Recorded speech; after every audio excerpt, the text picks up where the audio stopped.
Hi everybody, I'm Teacher Erin from the Walla Walla YMCA Child Development Department, and I'm going to read you this story today, Mrs. Smith's Incredible Storybook by Michael Garland.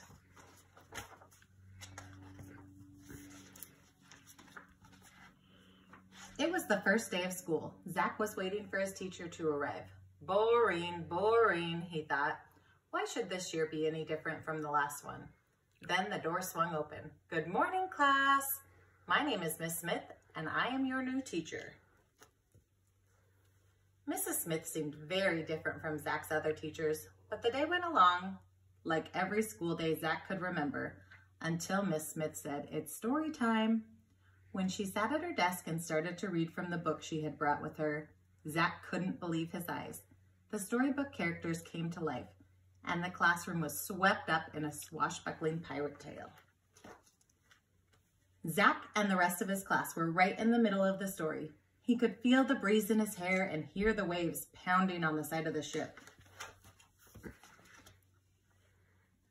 From then on, Zach couldn't wait to go to school. Every day there was a new story to look forward to.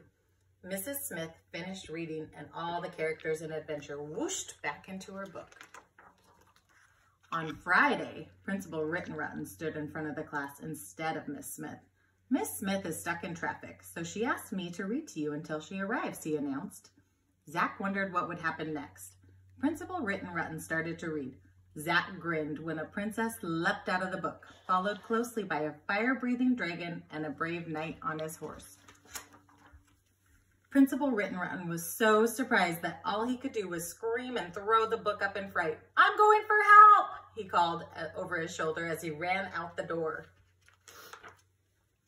Before Zach could think of anything to do, Sue Ann pounced on the storybook. But she didn't finish the dragon story. She started reading from another one instead.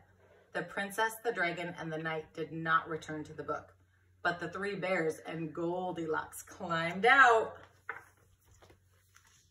Freddie, the class clown, jumped out of his seat and tried to yank the book away. When Sue Ann let go, he tumbled backward and the book flew across the room. The whole class laughed.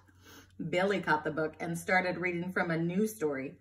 Zach shook his head in amazement when the Mad Hatter, the Cheshire Cat, and Alice popped out to join the others. As the book passed from kid to kid, one character after another flew out of the pages.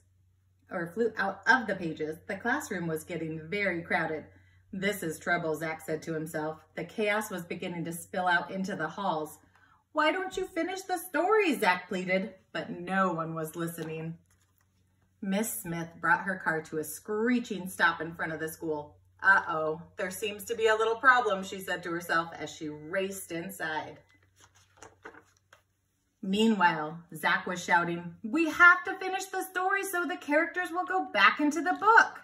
But the storybook characters didn't want to go back. A tug of war began. Miss Smith appeared in the doorway. With one look, she let everyone know she meant business. Even the dragon was suddenly silent. Zach handed the book to Miss Smith. She ruffled through the pages, adjusted her glasses, and started to read. The class sat spellbound as she finished each story in turn. With a swirl and a whoosh, one character after another disappeared into the book until the classroom was quiet and tidy again. Principal Rittenrotten and a team of firefighters skidded to a halt at the door, just as Miss Smith closed her book. "May I help you, Principal Rittenrotten?" asked Miss Smith, but the principal couldn't seem to answer. He just stared at the quiet class with his mouth wide open. Miss Smith flashed a secret smile at her class. Zach smiled right back. Who would have ever guessed that reading could be so much fun? Thanks for joining me today. Have a great day.